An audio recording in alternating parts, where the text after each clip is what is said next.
tunin ni ko hita bang phala phat noi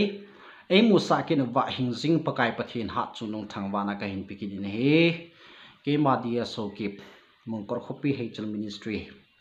enam pompivin pakai pathin to gun la thilgu ni het thim thina diwa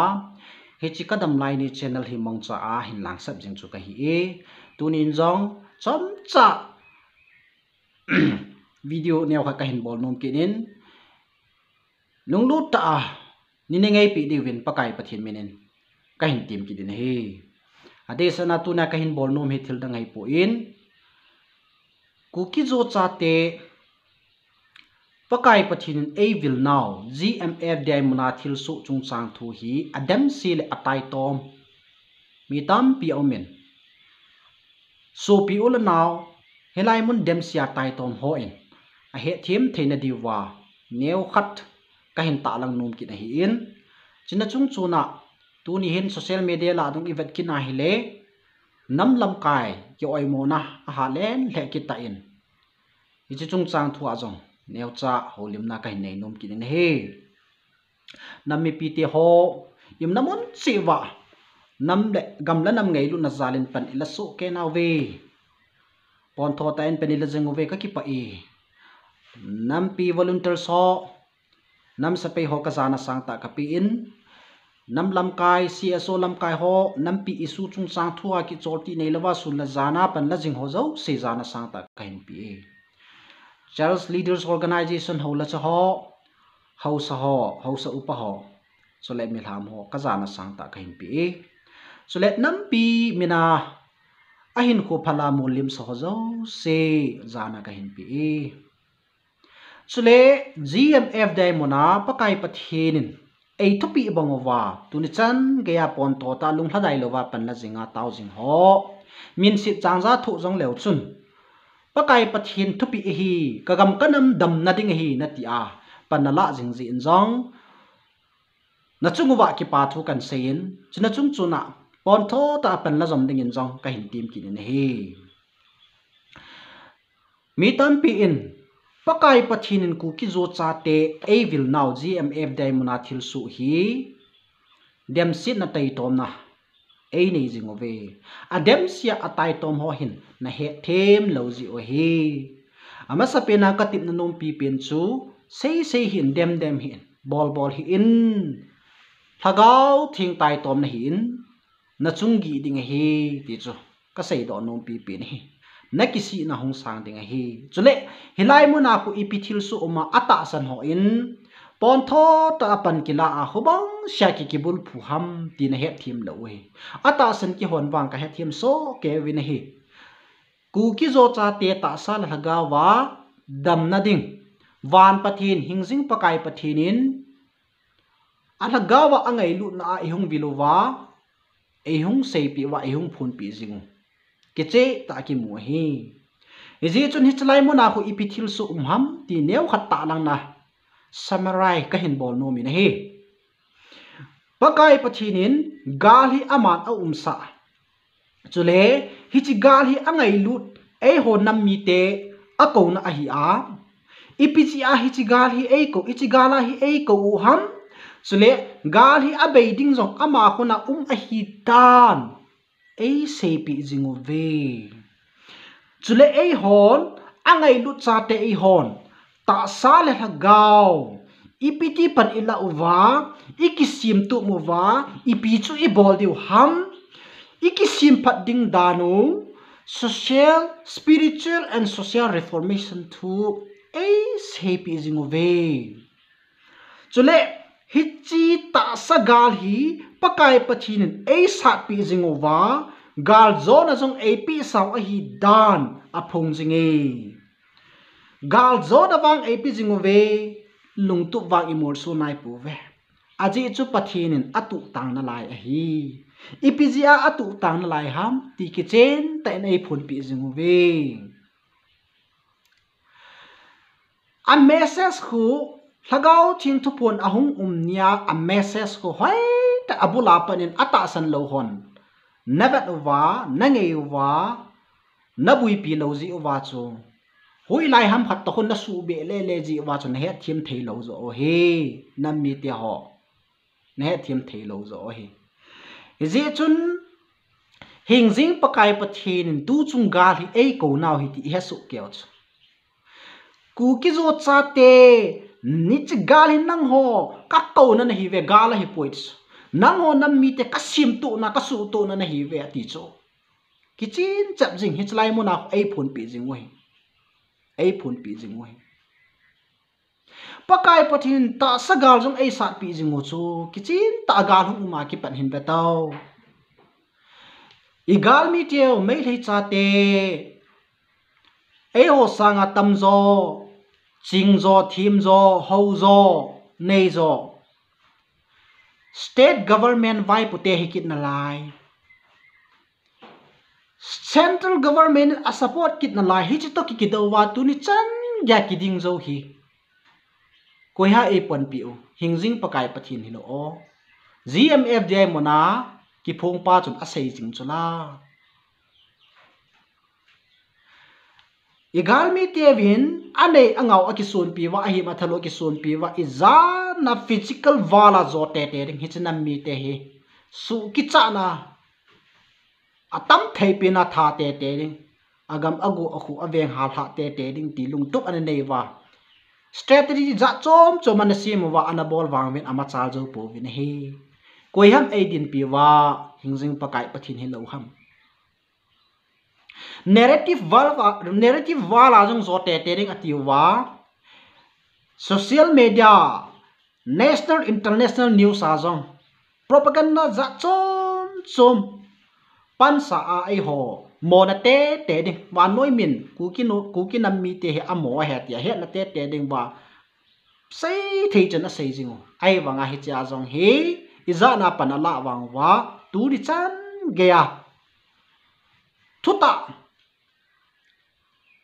hedging mitang pi kit na lai ei ho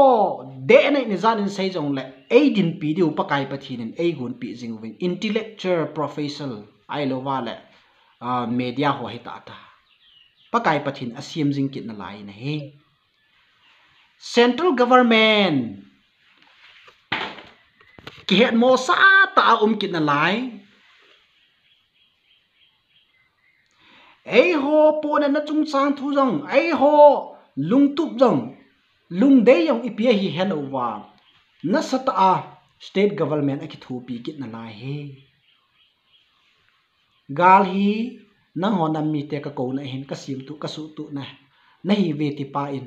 gal e sat pi je win gal zo na jong e pi jing ve tu ni chan ge idin zo hi gal zo na hi a hin ilung tu wang imol so nai po ve je chun pakai pathin in EPCA gal zo na wang chu AP jingova lungtup ai mor so pi nai lawa atu tang na lai ham thil khat he hi chu GMF ya ta sana ki bul phu hon ka he chin chan no hi hi chi ho ji a chu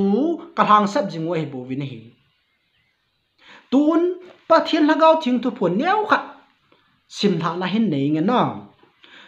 2nd September 2023 nya lagaw thing in ehung vil nawa athaphun phap khat sim tha na hin nei nge lunglu tan ngai ute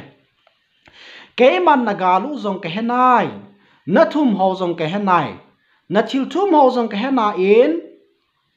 tun na piu leng nang ho hi na ki sun diu nang ho ki bol na ki hi sa diu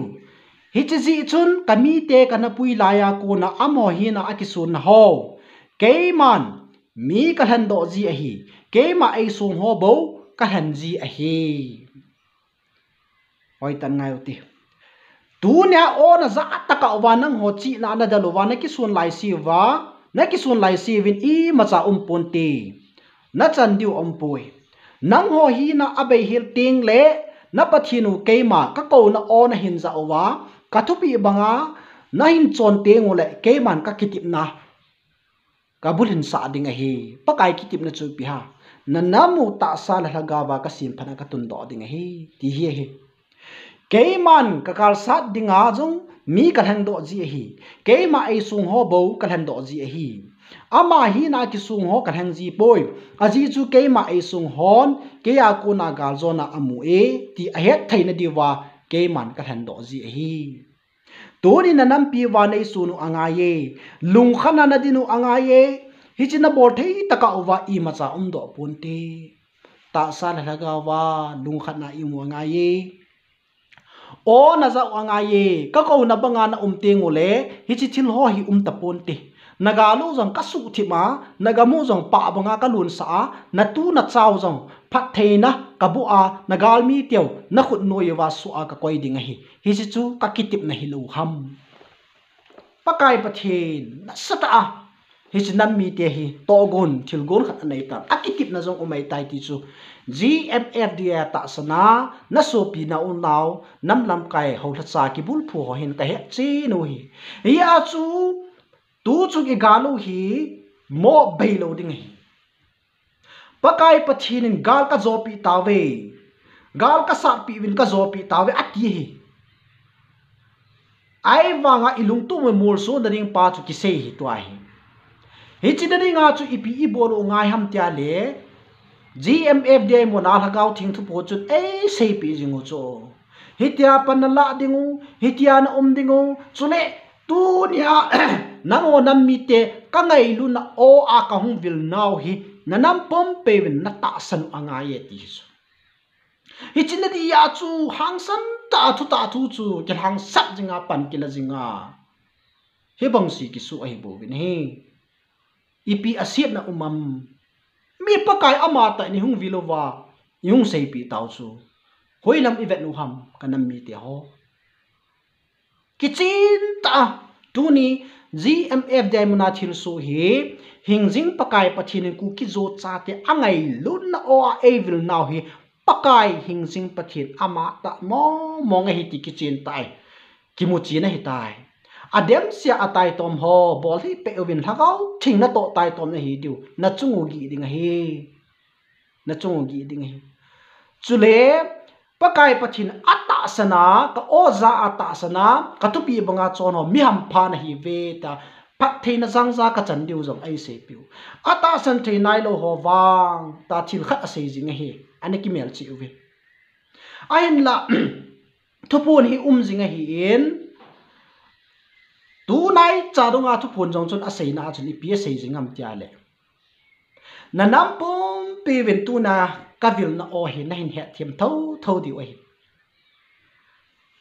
nain he thiam ni khu khat hum tho ring hi chin tiang chula chun nei wa chei wa nei thang wa chim lo du he tin lai nei thil so hi ve taw I gale I tu nu wa thil so hi ve taw pakai pathin divine intervention khat hom mo nge ki hi ki mu hi chu dunya nam kai nam pian jong nam lam kai oi mo jingo hi thil dang hi poi nam lam kai ho jong anung gel angai to bang wa izani ni pi gong jong le pakai pathin ko no a he thimu ta ka wa pathin to gun nei pa thil gun ho a he thim ta ka wa kinong dan ding I ma cha su sam thelo wa chole nam mi pi ti achung wa hung lung oi mo jing ding lai pathin inap sung asu tu jinga a ko jing hi ti ki chin ta na ki mu na hi je chun kanam mi ti ho ipja GMF dai thu hi be sung ki bola hung ki thang sab jing ham hi chang khu pathin thu hi chu pathin thu ma hi pakai pathin na gau thing tu phunin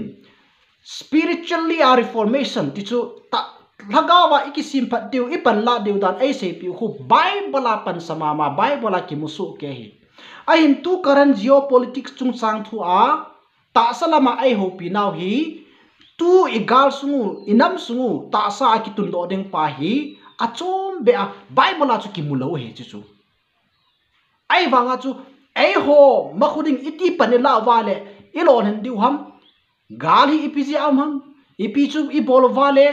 inam sungu hi phatheina I chanuwa galmi ti ho namdang mi ti hon jong I hin zawa chule thutta le thaga wa lungmong sela pathin I ki ho thei du ham tu ni nung pha na hi ti chu pakai pathin to gun chu a to gun pi pen chu leisi ta salama ingei chanu gam lego gal zo na ring thu ho ya pui pi poi man a bui pi pen chu elagaw hin ko ton so na ama lengama na diu pa ha bui pi pi hi a message hu bui pi win kanam mi te ho kichin ta na he thim diu hi ti chu ka sei do nom pi pi ne he ade sanin nam pi te ho so la nangin pa de law ve hoi ta nin namon chi wa ge lo vin iti chan e bui pi diu ham chi iti chan e bui jing wa galmi te to ikidin te jing ding ham turi chan ge hin batong central government en jong e ho nam isu chung chang thu ba cha gel ho lo pia hi chat ke din mun ki tho ai chan ke din mun ki tai wanga central in thuan pon hla la ai ho phat chum na ring jaw lo igal mi te lang ding an phat chum na to igal mi te hoi batang physical wala na sat a not te te ri ai gur wa panala wang wa ima cha hi thelo phat wa aki gel wa la azo na he eight hi tai panila lo la hin hi thelo dei tai ti wa ku ki zo cha te a political demand alol hin lo dinga chu toai hi api pen chu chamna atiwa chamna hung pan sakit wa hi ta ne hi chi hi tu nya hi kana mi teo im namon chewa hengjing pakai pathinin ei thupi la to gon chu piam ti he thi mo hitin chule GMF dai mona thil su hi piam ti bui pi lewhan ima chal diu khanin ka mujing bo win he dem si pote bui piu te a message pakai pathinin kuki zo cha te ta sa na ga wa ki sim phan na de message ipiti pan la du ham ti ho ei se piu hu na satan lungil tan ngei tu tin bui piu te mo dem sit pote chule mi ham ho mi pi ho jang phon tho tan pan la naw ve i chol naw hi mo se hi sa du ham pakai pathin bunu sunu hutin lam kai yang mo dem pote lam kai ho jang pakai pathin lama sungin to gon hepomin na tong jengu te ti chu cham lam ta isei do nom pi pi no hen pakai pathin ku ki chu sa te apin anau te ophum bangin e ophum jing taw han ka ki pa e